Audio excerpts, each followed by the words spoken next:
Hello, it's Honey again, and in this video I'm going to be going through what I'm doing to prepare for my first assessment with the gender clinic at Northampton.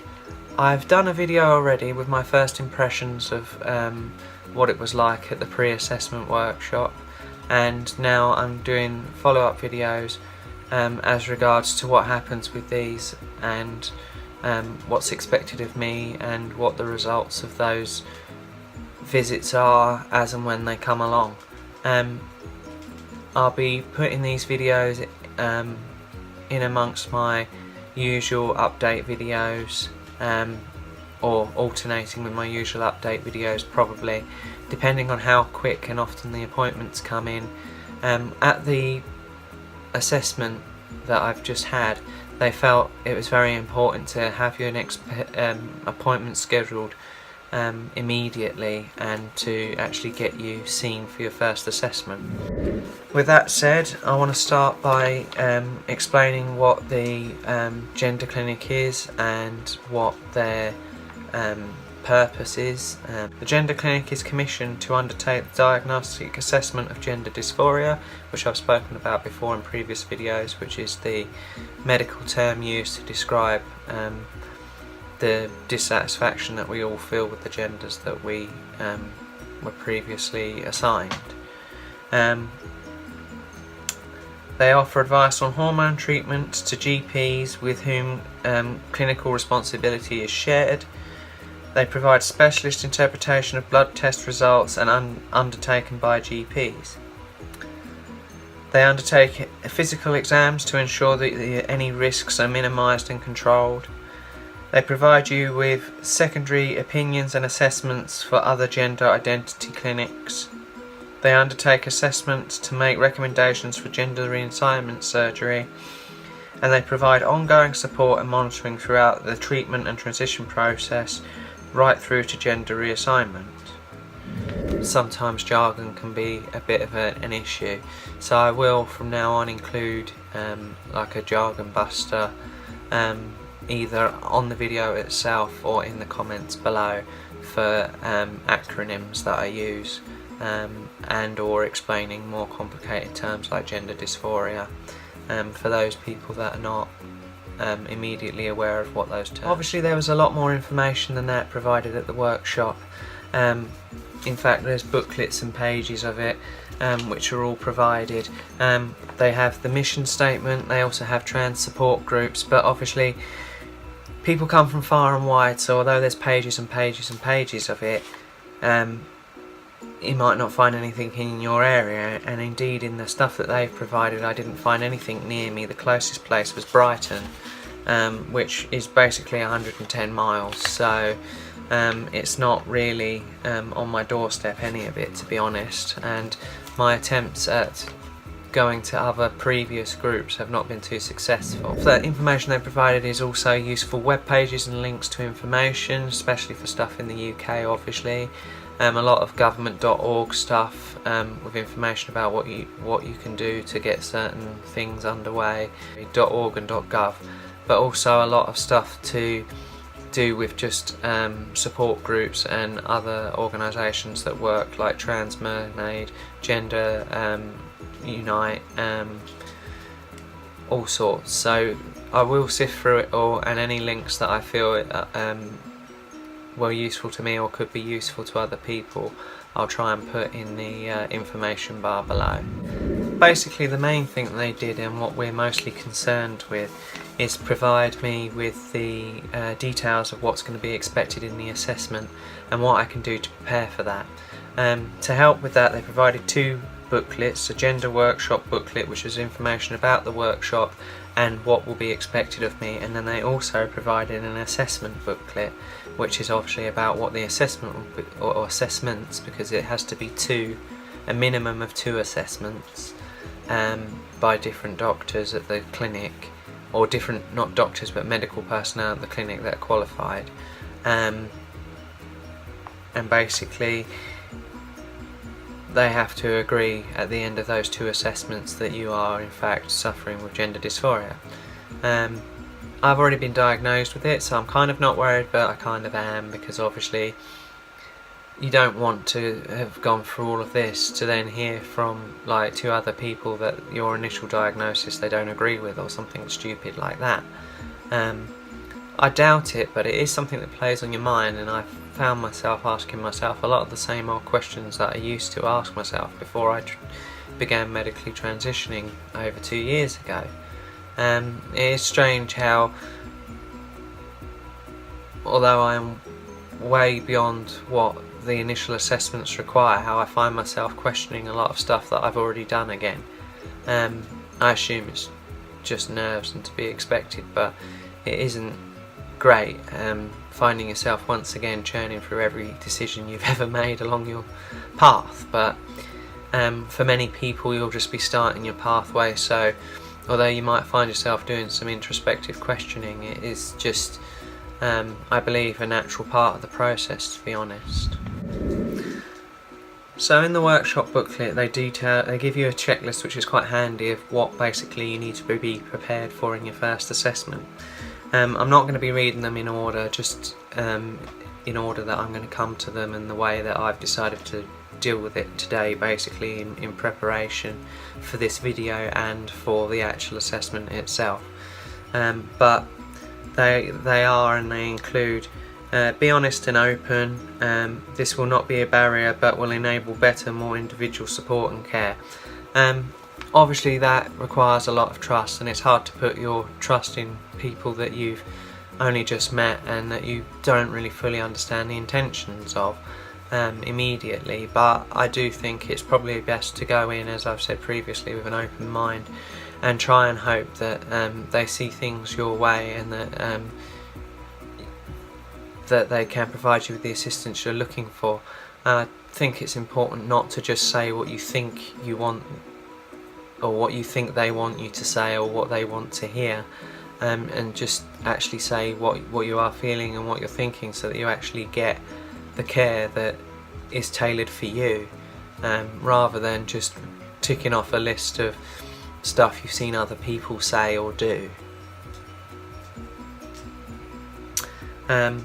They clearly state you do not have to be living in the role, and you do not have to have told the people in your life yet. They're expecting this to be pretty much your first contact with them, and the idea of actually moving yourself into your new gender role, and or even coming out to your family. You might not yet have discovered how you're going to do that, so telling your family can be a real barrier, and is one of the biggest steps you'll ever make in your transition. So they are expecting that, to be honest, you probably won't have taken a lot of these steps yet. They want you to come with a list of questions prepared for the clinician. So when they say clinician, your first assessment can be with either a doctor, a psychiatrist, or a gender specifically trained nurse. So that's why they say clinician rather than doctor or therapist, because it might not be either of those, or it could just be any one of those. And then you'll be assessed by a second qualified person, again one of those 3, for your second one. But they want you to have at least a couple of questions that you feel you want asked. To be honest, going to the workshop, if you attended, then that's quite useful, because a lot of the questions you're probably going to come out with straight away were answered there. When can I get surgery? How long before I can have hormones? How many hoops do I have to jump through before I can start HRT? Things like this. These questions were addressed at the workshop. It was a little bit, honestly, disappointing to see how many people out of who were invited showed up. Obviously I don't understand anyone else's reasons for not having attended, but it was sad. There was 15 people, or trans people, invited, and there was a potential for there to be 30 people in the room, because everyone was entitled to bring support in the form of a +1. I don't know how many people RSVP'd, because we were encouraged to do so, but on the actual day, myself and one trans man showed up, and that was it, out of 15 people, or a possible 30 if you include family. Again, it was a workshop for the pre-assessment assessment, but And you know, like I said in my video, I was extremely skeptic of it as well, but I felt it was important to go in case I could have gotten any information from it, and indeed I did glean a few things. So I don't understand why you wouldn't put in the effort and time to attend when you've been waiting for something, anything, for nearly 2 years. But each to their own, I suppose. What support networks you have, e.g. online communities, local groups, and your family support structure, what you have, if any at all. Are your family openly hostile about it, if you've even told them? Do you have any real world support in the form of local groups, or is it just all online? Now, I'm going to address what I've done for each of these, but I'll address that one now. I've obviously answered that I will be, or that I have online support in the form of YouTube community and obviously other social media like my Instagram and a couple of online vlogs and communities that I am moderating as well. So I've got that. I have a family that has been supportive, which is obviously wonderful, and I realise how positive that is, or how many people are unfortunate enough not to have that support. However, in real world terms, I have been sorely lacking in actually finding other people like myself and having a support network of trans people that are actually physically tangible and that I can sit face to face with. The voice therapy only yielded one other person. Going all the way to Northampton has only yielded one other person who was also trans, obviously, but on a different pathway, going the opposite direction. And while there's nothing wrong with that, many of our experiences of dysphoria, etc., will be the same. Obviously, it's not quite what I was looking for, or what I'm hoping to try and build up a real world relationship round. So I have been seeking other groups, and I have catalogued in the past in a former video how trying to find a support group went or didn't go, in fact. I have or will be trying to reach out to a new support group shortly, but their first meeting isn't till the 10th of October, I do believe, so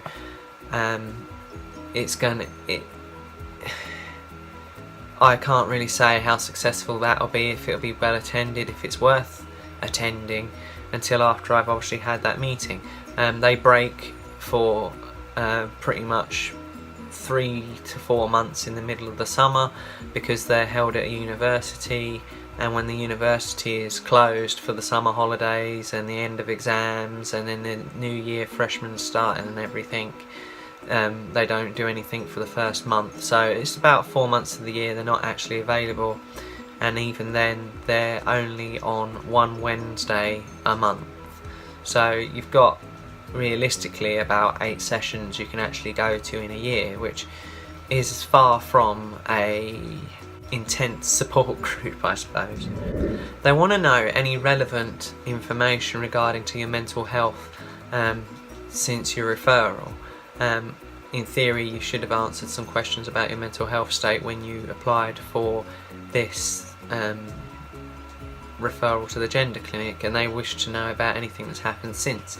Obviously, being trans can lead to a lot of internal conflicts and a lot of depression and dysphoria, which can then lead to more depression and things like that, and it can be a real struggle for a great many trans people, and indeed there can be, as you know, we have one of the highest suicide rates and even higher attempted suicide rates than the general population. So they're open to finding out what's been going on and what your mental health state is at the time of undertaking this treatment and your referral, and how that's going to affect it, because obviously they're going to be chemically playing with your hormones and things, which is only going to possibly, in the case of some conditions, depending on anything you have, maybe destabilise it further.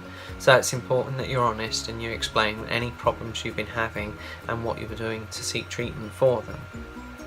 They want a complete list of medications that you're on and treatments, physical treatments you've previously had.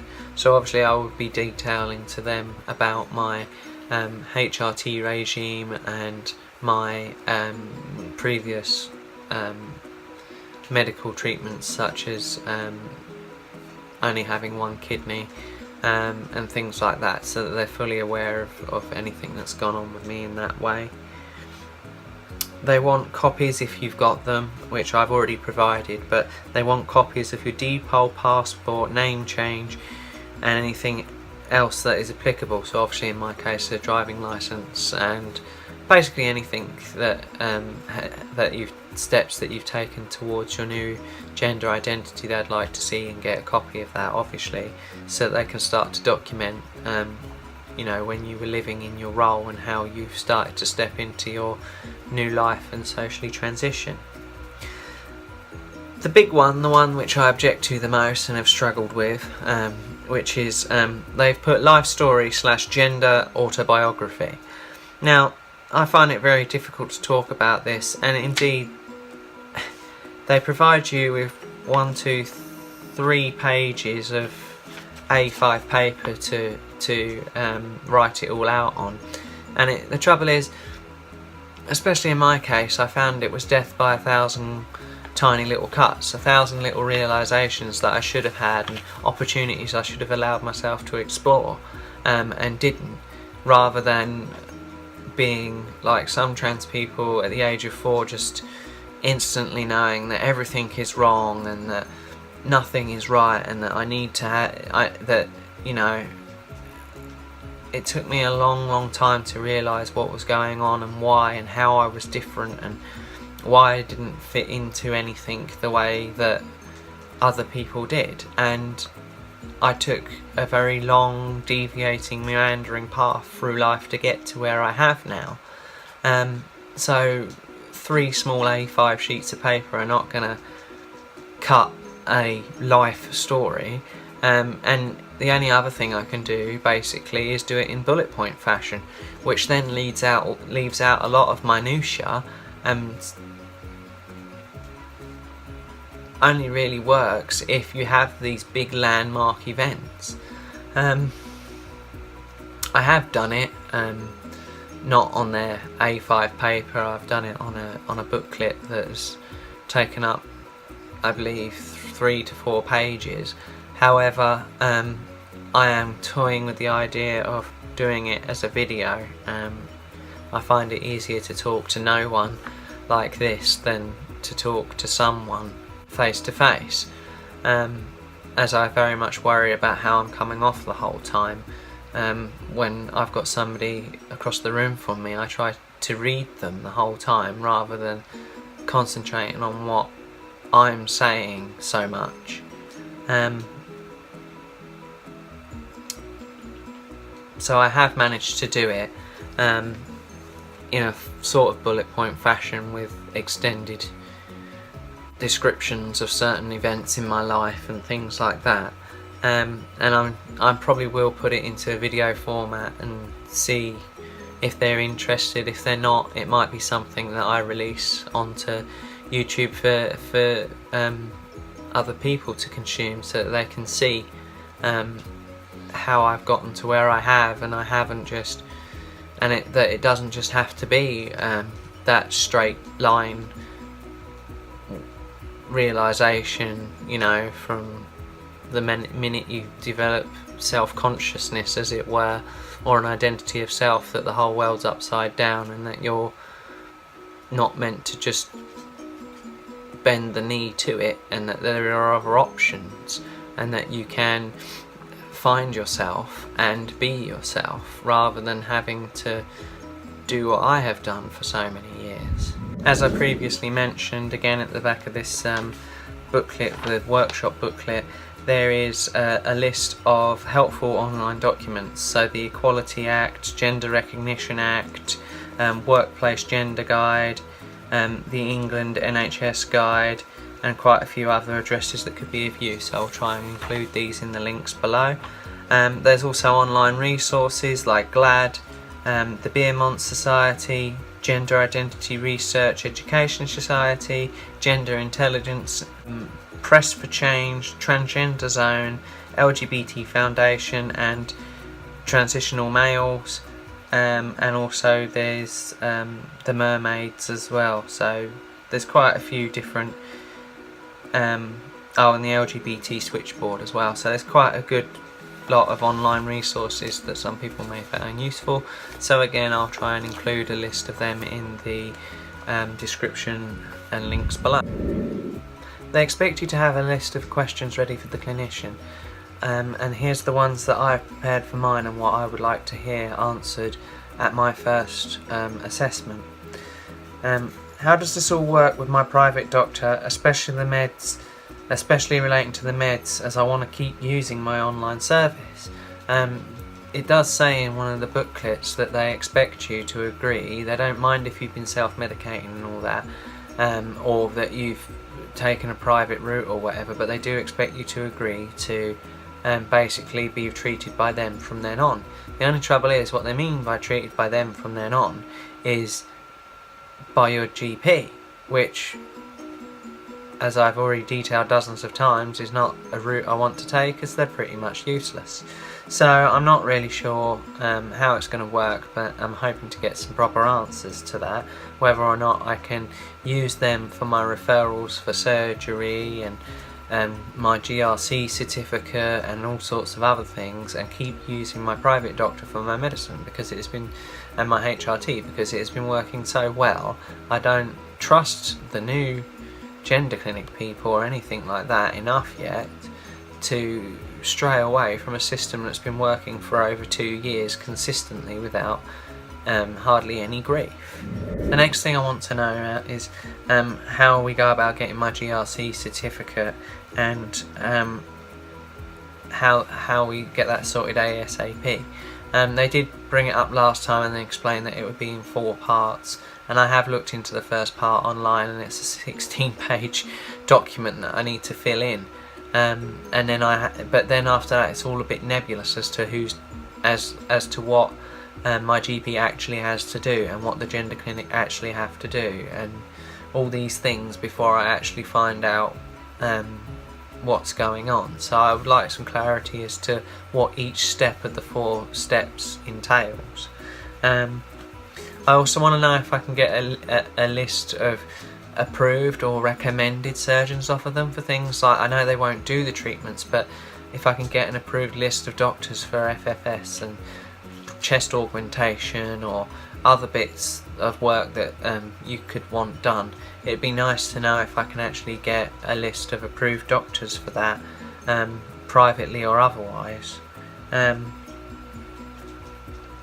then the other thing I want to know is it worth applying, and again I will have a jargon buster for all this, whether it's worth applying to the CCG to get chest augmentation, or if it's just better to wait for them to maybe decide in the coming legislations and rejigging of things that they're going to offer breast augmentation to trans women, as they already offer top surgery to trans men anyway. So I need clarification on that really as well. So the next booklet that you're provided with is the assessment booklet, which details exactly what's going to take place at the assessments. The assessment can include the following: exploration of gender identities and gender dysphoria, history and development of gender dysphoria and feelings, the impact and stigma of mental health on that development, the availability of support, family and friends and peers, and physical health and a physical examination. The physical examination will be at the second assessment, and you will be chaperoned by a gender qualified nurse for that and examined by a clinician, most likely a doctor, or one would hope a doctor. So that is going to be the second assessment, and it will be a very in-depth MOT effectively of your body, and you need to be prepared for that. It can be extremely hard for some people to deal with the physical aspects of their body, and especially the idea of other people seeing it. but unfortunately it is something you have to deal with in order to know that you can get the treatments. They need to know what your state of health is before they can begin treating you. So they need to know about your blood pressure, your heart, your kidney functions. Oh, it also includes an eye examination as well for some reason. It is a head-to-toe physical examination, so that they can ascertain your true state of health at the beginning of the process. It's probably not going to be easy, and for people that suffer with a lot of physical dysphoria as opposed to social dysphoria, I should imagine it will be extremely difficult.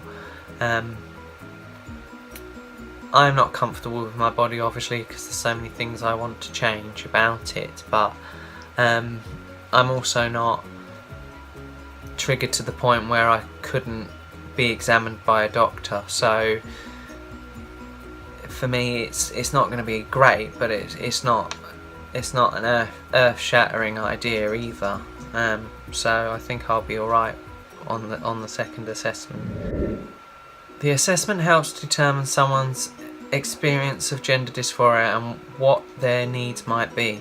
This could include whether someone has a strong desire to make changes due to their gender dysphoria, how someone manages the difficulties they experience, how feelings and behaviours have developed over time, and what individualised support and treatment people require. Now from here on in, they either detail what's going to take place or pose questions that are most likely going to come up. So to that end, I've gone through and answered the questions one by one, and I'll read them back to you. So the first question is, what are my expectations of the assessment process? I've put, to answer the questions that relate specifically to my treatment pathway, I want to know how quickly I can get the bits I want done for me personally. The other thing I expect them to do is to find, diagnose and confirm my original diagnosis of gender dysphoria that I had with my private therapist, or otherwise, what the hell am I doing? And finally, I want advice on how to proceed further towards the goals that I have for my own gender transition. Oh, the next question is, what are your treatment goals? And for that, I've put, complete and utter social transition using all the tools available to me, plus enough physical changes that I am comfortable in my own company. In order to do that, I believe I'm going to require, and this is sort of in order of importance, but not rigidly, FFS, which is absolutely the most important thing to me, hair transplant, or at least my hairline lowered to help with the issues that I'm having of thin and patchiness, and having to fight a war on two fronts all the time, with it being thin at the back while still having to deal with a high hairline at the front. So that is one of the major things I need dealing with as well. I want a better voice. I want a feminine voice, not a feminised voice. I have a cold at the moment, so things have, especially at the moment, have not been great with that. I want my paperwork completed, my GRC certificate and things like that, and also if we are going to pursue the CCG route for breast augmentation, then I need to find out how we get on with doing that as well. In my opinion, my chest is still too wide, and there's still nowhere near enough volume in the centre of my chest for it to look as teardrop or as feminine as I would like. So it's not so much the size, it is mostly the shape that's and not right, and how that shape fits on to my width of body. So it is something I want to find out if I can get anything done. And then obviously I want at some point to find out what my options are relating to SRS. Either the treatment options that are available on the NHS need to improve to something that I'm happy to accept, or my own physical junk, as I call it, needs to get to a point where it serves no function, and therefore I might as well just have whatever I can get anyway. They also ask what the clinical psychologist and also the SALT team, which is the speech and language treatment team, can do for you. So I've put practical solutions to issues such as the gym or finding confidence to be more comfortable with myself. I would like to also join the Improve Confidence group workshop that they run there as well. And obviously, yes, the SALT team, the speech and language treatment team, obviously more voice coaching to improve my voice. I'm not going to go into details as to what the gym problem is, because I shall probably do a separate video on that at some point. Well, the life story and the gender autobiography thing. As I explained before, I found it extremely difficult, and when they initially said it, I was almost insulted at the idea of having to do it. I did exclaim a little. I didn't hide my reaction at all, really. I just sort of groaned and put my head down.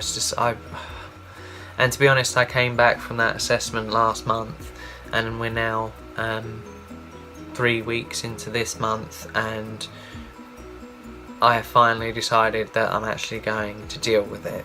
I have been thinking about it a lot, and as I said, it caused me to revisit a lot of introspective questions, and it has not been a great thing to have to do and re-examine and try and pick out moments in your life that were important and are not important, and well, if that's not important, then why is this important? And it is extremely difficult to do, and I am going to make it a video, as I said, and if they're not interested in it, then they're not interested in it.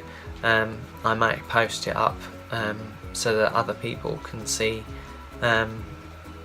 how I've done it, and it will be its own video. So for now, that is what I have done to prepare for my assessment, which will be on the 2nd of October. I will do another update after that assessment when I know how it's gone, or when my next appointment is, or something like that. In the meantime, keep an eye out for my gender autobiography should I decide to post it up. Thank you for watching, and as always, I hope this video has been helpful to you. Bye bye.